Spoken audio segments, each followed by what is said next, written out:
Yeah, so the title's a bit clickbaity. This isn't going to be my last smart doll per se, just my last standard non-custom one.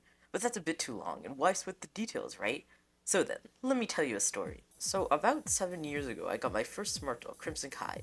It was love at first sight, and for a while, I was content with just that.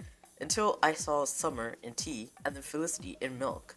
At this point in smart doll history, the third and newest skin tone, Coco, was going through a tumultuous era, getting into some old smart doll lore right now.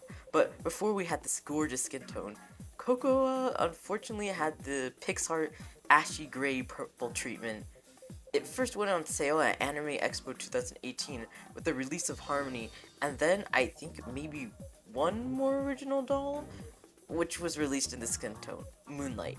I don't know why they thought this looked remotely like any natural dark skin tone, unless you're dead, I guess. Bygones will be bygones, at least it was changed later, and with that change came a whole new slew of Coco skin dolls, including her. I just fell in love with the wig style, her confident face up, especially how it looks like she's wearing red tinted lip gloss. Ugh, to die for. I was, and still am very fond of dolls with almost like a darkened lip gloss look. I don't know, something about that glossy effect and a darker shade or just mwah. This doll, who was introduced as Justice, came at a very interesting time in Smartle's history. They seem to be phasing out more character-driven dolls in favor of ham-fisted life lessons, in which I can only describe as self-insert fanfic based on the creator's own life, which would then serve as the doll's backstory. Gone were the days where we just got a silly blur about, oh, she's sporty, oh, she's a bubbly personality. Now we have the forging force or whatever. As you could tell, I'm not a fan. Naming conventions also started to change from going from things that are like, okay, sure, kind of sounds like a name, such as Summer, Twilight, Julia, to Knowledge, Entropy, more of that kind of preachy, inspirational type of stuff. Luckily, Justice's name is a bit more passable, but it still does feel forced. I was also losing interest in the direction the brand was going, as the Mirai Millennium project seemed to get less and less relevant with each new doll release. I could go on forever about Mirai Millennium lore, which was going to be an original anime project starring some of the old Culture Japan mascots, but for the sake of time, I'll spare you the details.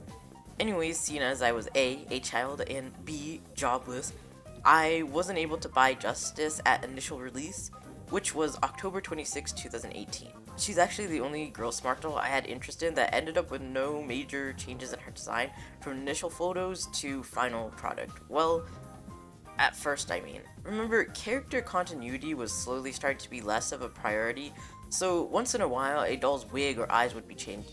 Nothing too major though, they generally stuck to the original color scheme or style, and this would eventually happen to Justice, with her wig being changed from this short cut to this long wave sunset orange one. Usually, this was also a sign that a doll was going to be discontinued soon, which, yeah, the wig change signaled that the end was near, and in October of 2021, she was slated for discontinuation. Around that time, I was paying off Thomas's face-up commission, and didn't have much funds left to buy another doll, so I gave her up. Obviously, this wasn't the end, as the dreaded smart doll secondhand market existed, which was mostly on Facebook.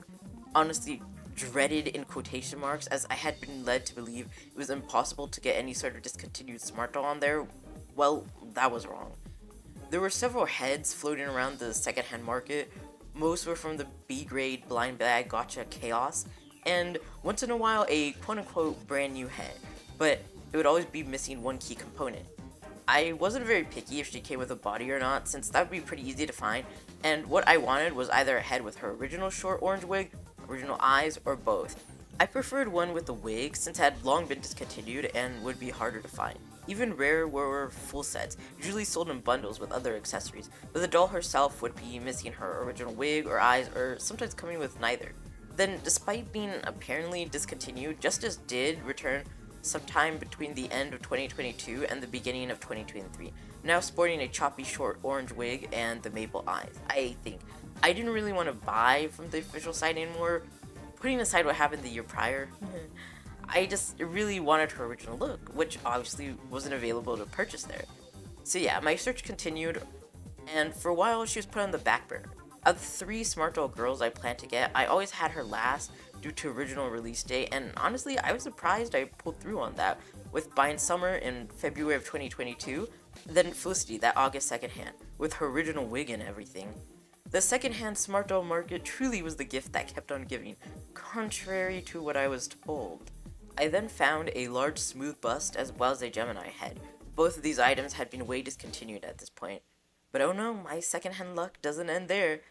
So this listing was actually from Instagram, not Facebook, and it was posted by a smart doll clothing store, Moyashi doll. I don't own any of their pieces, but every so often, I like looking at what kind of up-and-coming items they're going to release.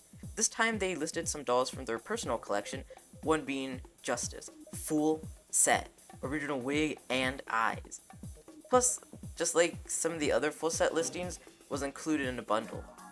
I wasn't too afraid she'd sell out, since some of the Justice listings I've bookmarked for like 2 years are still up, so one price drop and 8 months later, well, of course it's not me without something going wrong, and the money didn't go through the first time, but hey, it all worked out in the end. Special thanks to Moyashi doll for letting me adopt her.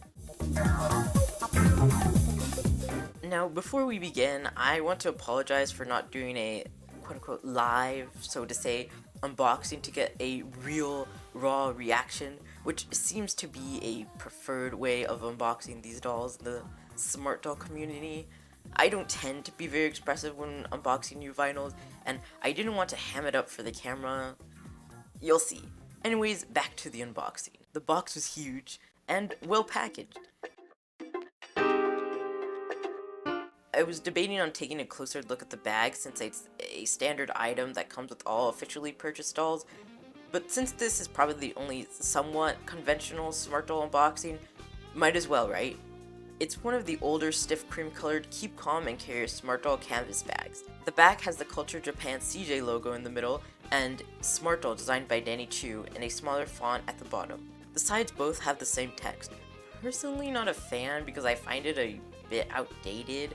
I much prefer the older orange and white ones. Inside we find the accessory box, very reminiscent of how official dolls are packaged, and of course, the doll. She's wrapped in a protective layer of bubble wrap, which I greatly appreciate. And without further ado, here's my 100% real and authentic, did I forget to mention, live reaction.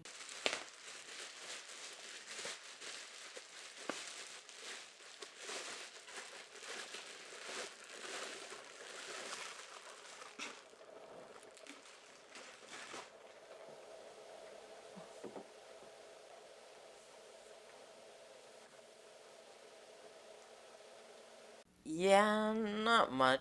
Off camera, I just had to hold her and look at her for a bit because she's just so cute.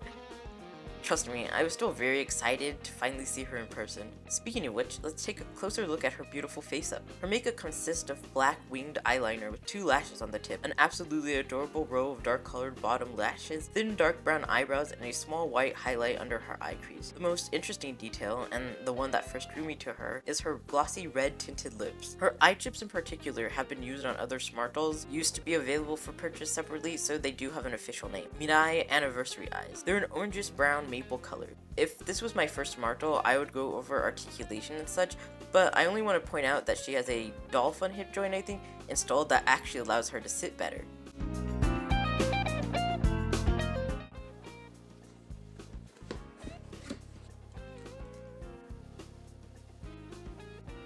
First up, we have her wig. Just like with eyes, some smart doll wigs were sold separately. However, as far as I know, Justice wig seems to be unique to her. It's a short cut with bangs in a much more natural ginger color than I was expecting. I believe this color is officially called Sunset Orange, judging from the other listings that seem to somewhat be the same shade. The quality is excellent, even being secondhand. The hair fibers are quite soft. Also, like most smart doll wigs, the head cap is a light beige color. Next, we have the medium bust. It's pretty self-explanatory, so I won't be taking a closer look at it. Some high heel feet. They have a bit more arch than regular smart doll feet, so it can fit into heels better.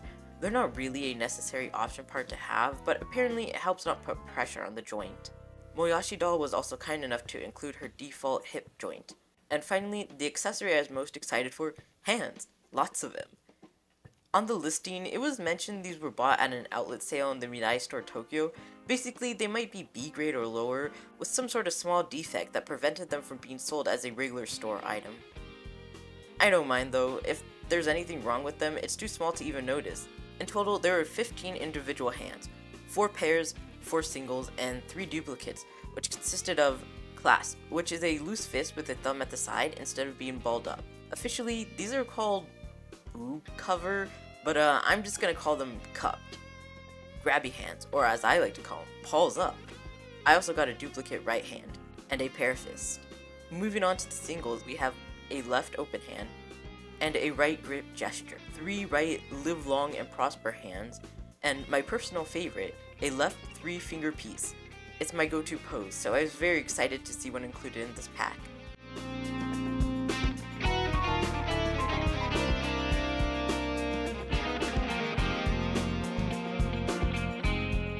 Her wig was really easy to put on. Smart doll wigs are quite notorious for how tight they are, but I assume it's because she's secondhand, there wasn't too much difficulty getting it on. It kind of mushroomed out to the sides a bit, so I used my hand and a comb to style it as desired. Also, please use a softer brush instead of a hard, solid plastic one like I did. Unfortunately, I didn't have one on hand at this point, and I was kind of rushing because my camera battery was about to die. Next, I changed her bust to the M size one.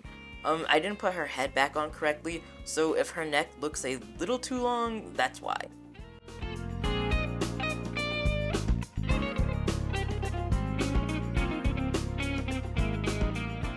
For Justice's outfit, I unfortunately wasn't able to buy one just for her, so she's borrowing Thomas's Doll Heart pink floral garden outfit. If you want to see a full review of that outfit, check out this video. In it, I mentioned I wasn't able to film a dress-up portion due to moving back to the States, so take this as a kind of unofficial continuation. The set does come with a headband and socks, but I couldn't find them at the moment, and as I said, the camera was dying, so I had to move quickly. You'll see the full look of the pictures anyways. Also, reminder to me, I must wear long sleeves next time because nobody wants to see my hairy ass arms. So yeah, while putting on the sweater, I kinda stepped a bit too far into frame. Also, please, when dressing your dolls, it's best to remove their hands. Don't be like me, kids. And with that, the look is complete. I've had Justice for about a month now, and she's such a beautiful doll. Her wig, eyes, and face-up combo is to die for, and that extra installed hip joint works wonders, I tell ya.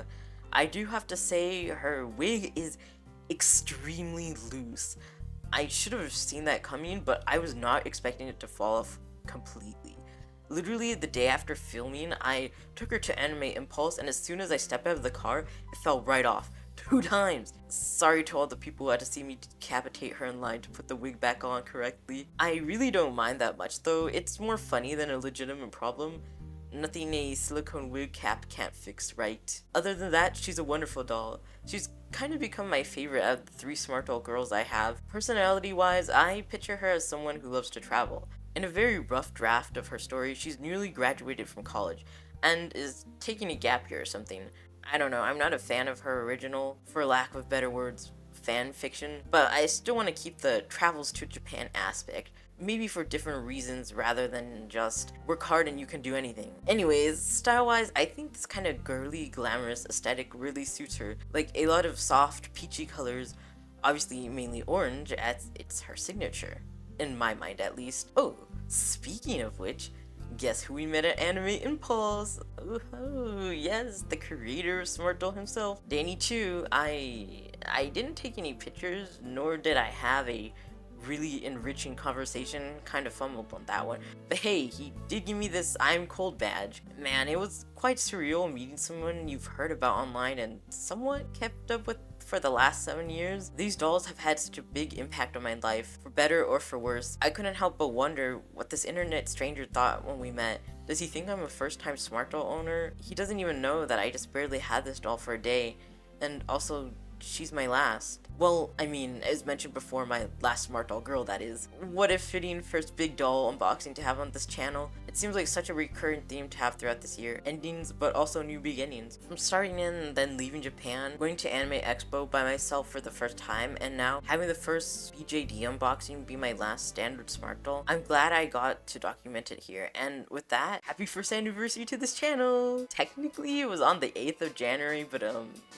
my videos kind of flop around the time. Anyways, that's besides the point. Thank you to everyone who stuck around. Let's hope for many more to come. As for the future, first of all, you might have noticed a slight shift in content. Moving back to the States means I don't really have the same access to doll stores as I did before. It used to be just a 40-minute train ride, and I could have easily walked in and picked an outfit I like. But now, it just isn't as cost effective having to deal with shipping and other prices that come with buying online. Hopefully, I'll be able to go back to constant Dollfie Dream outfit reviews one day, but for now, I hope you're okay with whatever I cook up. This is also the reason why we will be seeing back-to-back big doll unboxings. So those who came for this Dollfie Dream Smart Doll content, well, it's still obviously going to be part of the channel. It won't be that frequent. I do want to try my hand at maybe more just talking about Dollfie Dream related topics rather than constantly buying things, but we'll see. Luckily, there is maybe 2 more big doll unboxings this year. One is that Dollfie Dream custom who's been cooking for a while, and the other I'm not too sure, but if it happens, it's going to be another first for me. I've also toyed with the idea of streaming. I don't think I have the right setup